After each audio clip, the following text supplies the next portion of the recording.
मैं परमेश्वर का धन्यवाद देता हूँ। प्रभु ने एक बार फिर हम प्रत्येक को इकट्ठा होने का मौका दिया। आइए हम प्रार्थना कर हम शुरू करते हैं। हमारे स्वर्गीय पिता प्रभु जी, हम आपको धन्यवाद देते हैं प्रभु।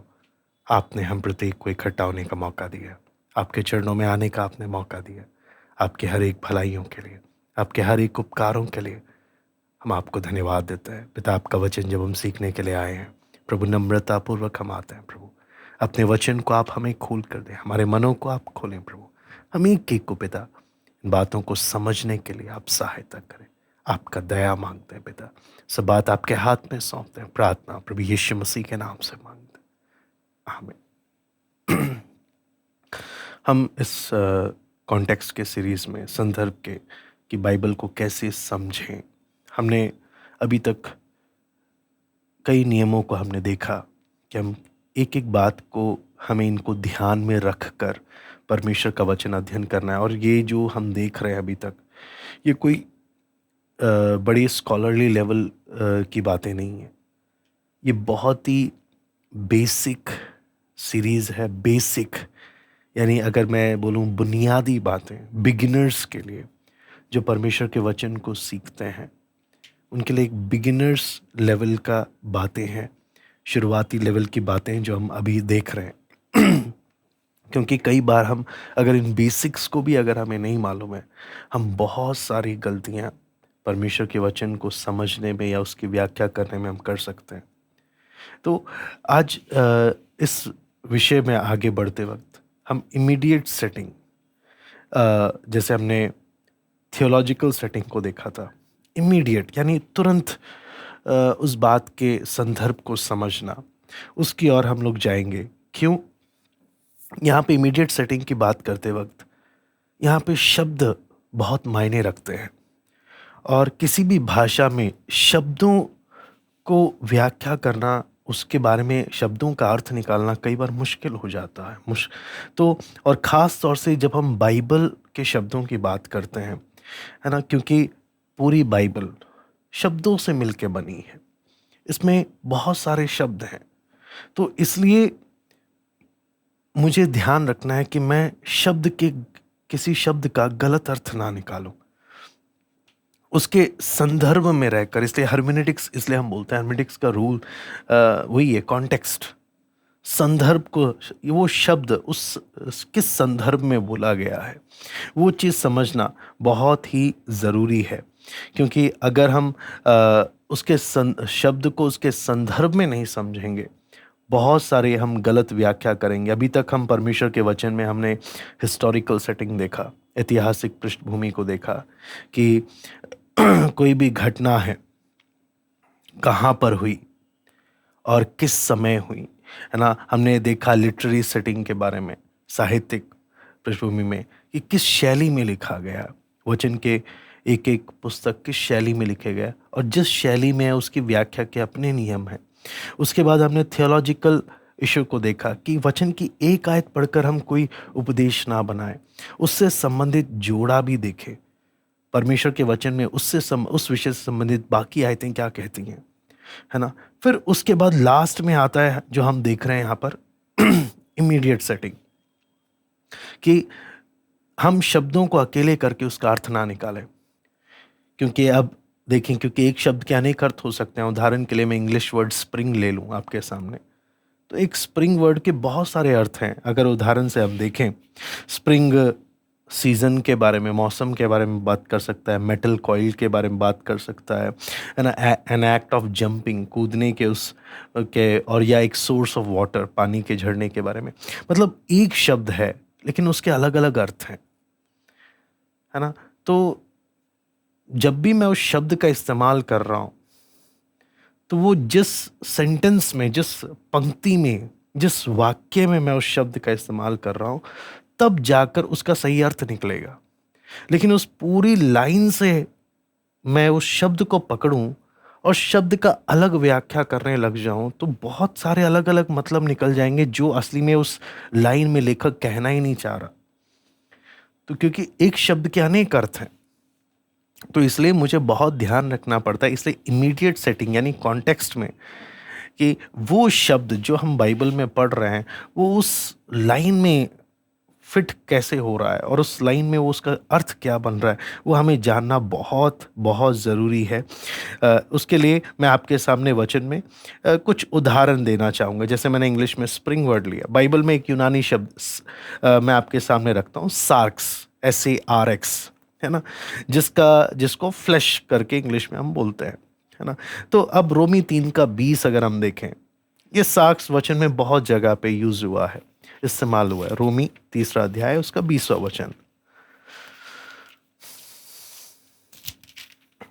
तो यहां पर अगर आप देखें, क्योंकि व्यवस्था के कामों से कोई प्राणी उसके सामने धर्मी नहीं ठहरेगा, इसलिए कि व्यवस्था के द्वारा पाप की पहचान होती है। तो यहां पर अगर देखें तो कोई भी प्राणी, है ना, प्राणी में यहां पर आप देखें सार्क्स शब्द का इस्तेमाल हुआ है। तो यहां पर सार्क्स जब यहां पे इस्तेमाल हुआ है तो यहां पे इंसान की बात हो रही है ना। कोई भी व्यक्ति धर्मी नहीं ठहर सकता, यूनानी शब्द सार्क्स।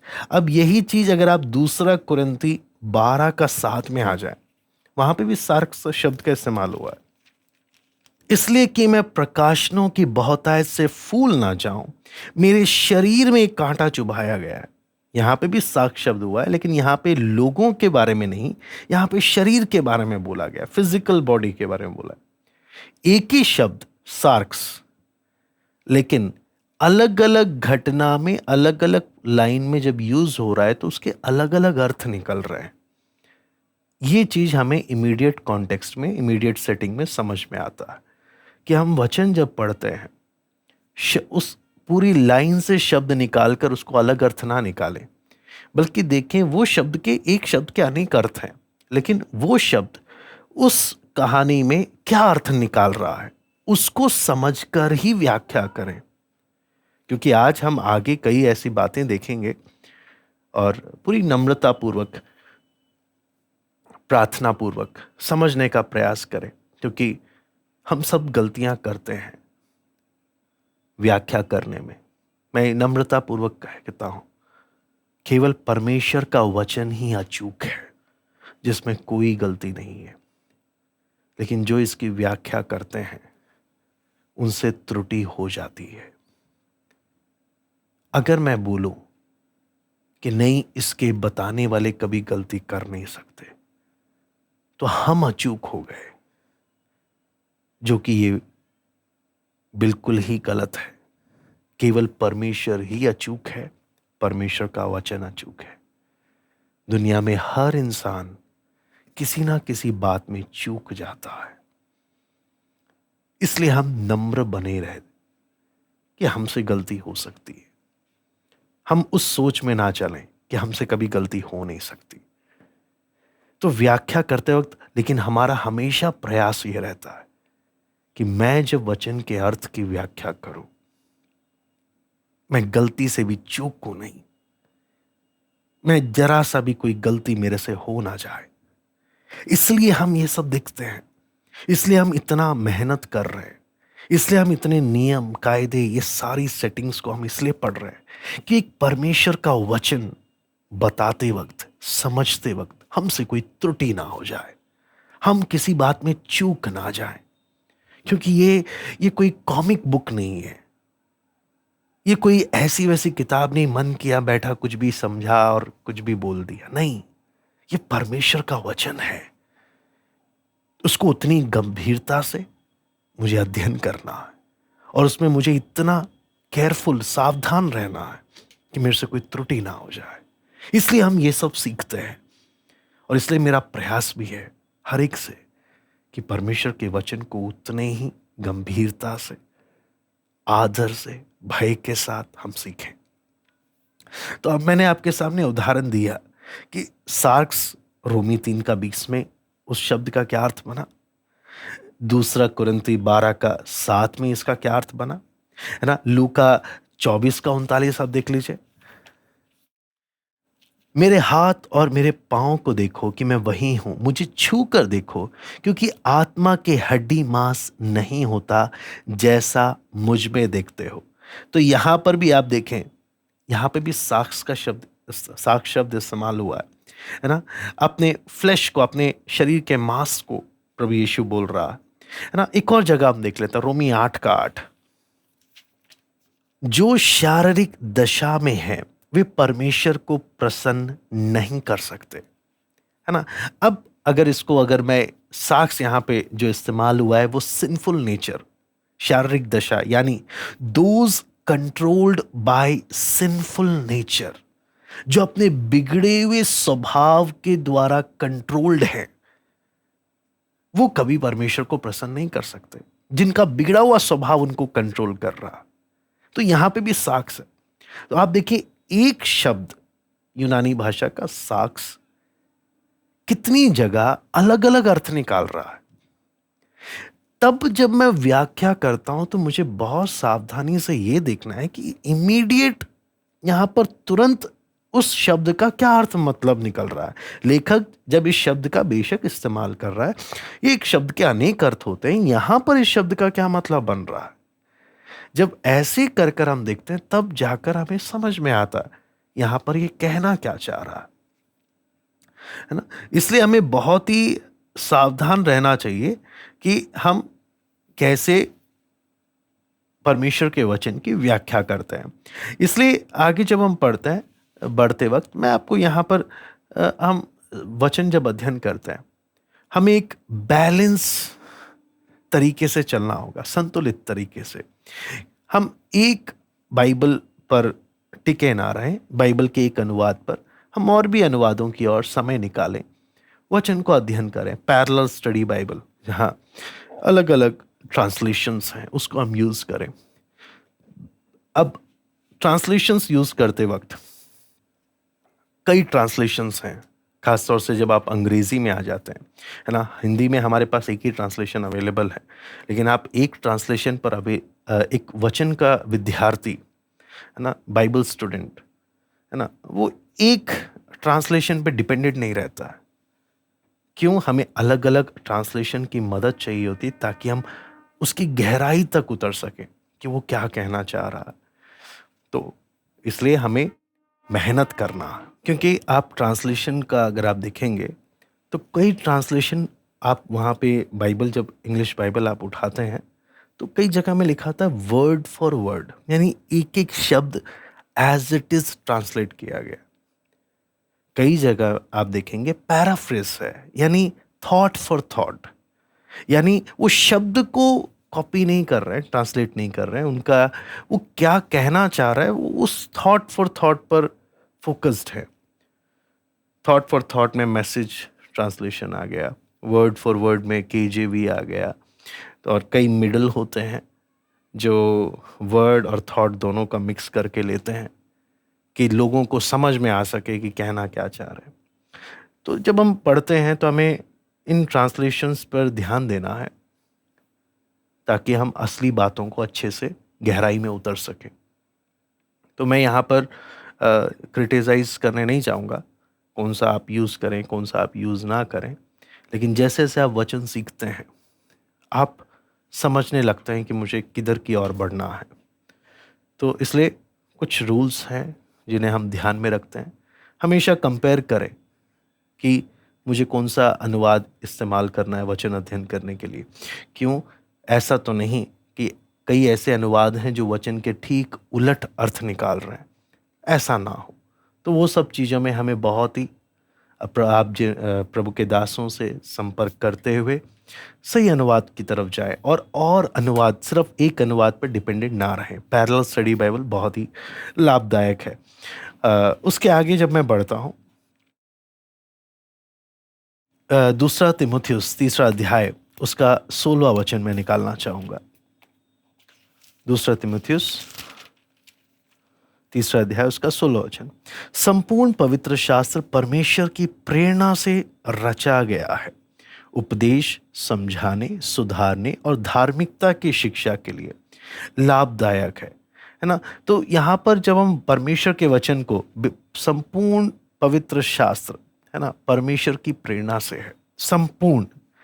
लेकिन जब मैं पवित्र शास्त्र जो परमेश्वर की प्रेरणा से रचा गया, मैं जब इसके अर्थ जब निकालने के लिए जा रहा हूं, मुझे बहुत सावधान रहना। क्यों? अब मैं आपके सामने कुछ उदाहरण के साथ रखना चाहूँगा कि हम जब व्याख्या करते हैं हमें किस, क्योंकि कई जगह में शब्दों पर जोर दिया गया है। उसके लिए आप सबसे पहले वचन में हम निकाल लेंगे पहला यूहन्ना 2 का 15 से 17। तुम ना तो संसार से और ना संसार में की वस्तुओं से प्रेम रखो। यदि कोई संसार से प्रेम रखता है तो उसमें पिता का प्रेम नहीं है। क्योंकि जो कुछ संसार में है अर्थात शरीर की अभिलाषा, आंखों की अभिलाषा और जीविका का घमंड, वो पिता की ओर से नहीं परंतु संसार ही की ओर से है। संसार उसकी अभिलाषाएं दोनों मिटते जाते हैं। आप यहाँ पर 15 से 17 को ध्यान से देखेंगे, बार बार संसार शब्द आ रहा है। जब वचन में जब हम कोई शब्द को बार बार पढ़ते हैं तो यानी वहां पर एक विषय सामने आ रहा है जो परमेश्वर का आत्मा जोर दे रहा है कि हमें इस पे ध्यान देना चाहिए। लेकिन ध्यान देते वक्त हमें एक चीज और देखना है, हमें संदर्भ से नहीं हटना है। यहां पर जब हम संदर्भ, यहां पर हम देखें, तुम ना तो संसार से ना संसार में की वस्तुओं से क्या रखो, प्रेम रखो। तो यहां पे हमने देखा संसार से प्रेम ना रखो। अब यूहन्ना 3 का 16 जब मैं आता हूं, है ना, यूहन्ना 3 का 16 में आप जब पढ़ते हैं तो यहां पे लिखा है, परमेश्वर ने जगत से ऐसा प्रेम रखा कि उसने अपना इकलौता पुत्र दे दिया, है ना। God so love the world, यानी परमेश्वर ने संसार से इतना प्रेम रखा। तो एक जगह परमेश्वर बोलता है तुम संसार से प्रेम मत रखो, और एक जगह परमेश्वर संसार से प्रेम रख रहा। तो ऐसा क्यों? परमेश्वर चाहता है कि वो परमेश्वर प्रेम रखे और हम नहीं? नहीं। अगर हम देखें शब्द, अगर आप ध्यान से देखेंगे तो दोनों जगह संसार है। हिंदी में बेशक जगत है, लेकिन आप ट्रांसलेशन इंग्लिश में जब जाते हैं दोनों जगह संसार है, लेकिन दोनों जगह के लिए कॉन्टेक्स्ट, संदर्भ अलग अलग है। यूहन्ना 3 का 16 में जब संसार है वहां लोगों की बात हो रही है, और जब हम पहला यूहन्ना 2 में हम जब देखते हैं तो वहां पर वर्ल्डली सिस्टम, सांसारिक भ्रष्ट रीति, संसार के तरीके, वो वर्ल्ड सिस्टम के बारे में बात हो रही है, जिसे परमेश्वर का वचन क्या कर रहा है, मना कर रहा है। इसलिए उसको जब आप आगे पढ़ते हैं, शरीर की अभिलाषा, आंखों की अभिलाषा, जीविका का घमंड, ये पिता की ओर से नहीं है। तो इससे मुझे क्या समझ में आया कि वचन में जो शब्द इस्तेमाल किए गए हैं, हो सकता है एक शब्द वचन में कई जगह इस्तेमाल किए हों, लेकिन हर जगह में उस शब्द का शायद अलग मतलब है। मुझे वो समझकर ही व्याख्या करना चाहिए। अब सबसे खतरनाक है वचन की व्याख्या करते वक्त गलत तरीका अपनाना, जिसके लिए अब मान के चलिए कई बार जब कोई व्यक्ति वचन बताता है और जब वचन बताते वक्त बोलता है कि मैं, इसका हिब्रू वर्ड ये है, ये शब्द ग्रीक वर्ड के इससे आया है, तो सुनने वाले बहुत ही एक्साइटेड हो जाते हैं। यहाँ कुछ गहरी बात सामने आ रही है, कुछ ऐसी बात सामने आ रही है जो नॉर्मल नहीं है। तो ऐसे में बहुत ही एक्साइटेड हो जाते हैं और वहाँ पे वर्ड पर, एक शब्द पे जोर देकर उस शब्द को उस वाक्य से हटाकर उसका अर्थ जब निकालने लगते हैं, बहुत ही बड़ा गड़बड़ हो जाता है, बहुत ही बड़ा। तो इससे एक चीज समझना कि हर व्यक्ति जो हिब्रू और ग्रीक वर्ड लेकर आपको एक्सप्लेन कर रहा है वो डीप नहीं जा रहा है, वो आपको गलत दिशा में भी लेके जा सकता है। अगर आप कॉन्टेक्स्ट नहीं समझते हैं, आप संदर्भ नहीं जानते, तो वो डीप शब्दों का इस्तेमाल करते हुए आपको डाइवर्ट कर जाएगा और आपको पता ही नहीं चलेगा आप संदर्भ से कब हट गए। इसलिए उसके लिए यूहन्ना 21वां अध्याय, मैं आपका एक सिंपल उदाहरण के साथ आपके सामने बताना चाहता हूं। हम बहुतों के साथ ये गलती हुई होगी। यूहन्ना 21 का 15 से 17। भोजन करने के बाद यीशु ने शमौन पतरस से कहा, हे शमौन यूहन्ना के पुत्र, क्या तू इनसे बढ़कर मुझसे प्रेम रखता है? उसने कहा, हाँ प्रभु, तू तो जानता है मैं तुझसे प्रीति रखता हूँ। उसने उससे कहा, मेरे मेमनों को चरा। उसने फिर दूसरी बार उससे कहा, हे शमौन यूहन्ना के पुत्र, क्या तू मुझसे प्रेम रखता है? उसने उससे कहा, हाँ प्रभु, तू तो जानता है मैं तुझसे प्रीति रखता हूँ। उसने उससे कहा, मेरी भेड़ों की रखवाली कर। उसने तीसरी बार उससे कहा, हे शमौन यूहन्ना के पुत्र, क्या तू मुझसे प्रीति रखता है? पतरस उदास हुआ। उसने उससे तीसरी बार कहा, क्योंकि तुम मुझसे प्रीति रखता है? तो उससे कहा, हे प्रभु, तू तो सब कुछ जानता है, तू ये जानता है मैं तुझसे प्रीति रखता हूँ। यीशु ने उससे कहा, मेरी भेड़ों को चरा। अब यहाँ पर जब आप ग्रीक वर्ड में जाएंगे तो यीशु अगापे शब्द का इस्तेमाल कर रहा है, वहीं पे पतरस फिलेओ का शब्द का इस्तेमाल कर रहा है ना। पतरस हमेशा फिलेओ के द्वारा जवाब दे रहा है, यीशु अगापे से पूछ रहा है। लास्ट में बात करते करते यीशु बोलता है, ठीक है, तू अगापे नहीं तो फिलेओ से मुझसे प्रेम रखता है कि नहीं? और एक बहुत बड़ा टीचिंग ही बना लिया इसको लेकर, शब्दों को पकड़कर, कि देखो अगापे की बात थी, फिलेओ पे प्रभु यीशु को उतरना पड़ गया। अगर आप ध्यान से देखेंगे वहां पे कॉन्टेक्स्ट वो था ही नहीं। दो व्यक्ति आपस में बात कर रहे हैं और दोनों को आपसी बातचीत समझ में आ रही है, लेकिन यहां तीसरा व्यक्ति उन दोनों की बातचीत को तोड़ मरोड़ के अलग अर्थ निकाल रहा है, बस शब्दों के द्वारा खेलकर। और हम में से बहुत सारे लोग ऐसी गलतियां कर बैठते हैं। अगर आप इसको समझना चाहेंगे, यूहन्ना 5:20 भी अगर आप देखें, यूहन्ना 5:20, क्योंकि पिता पुत्र से प्रीति रखता है और जो जो काम वो आप करता है वो सब उसे दिखाता है। पिता पुत्र से प्रीति रखता है, यहां पे पिता फिलियो लव है, पिता पुत्र से फिलियो लव करता है।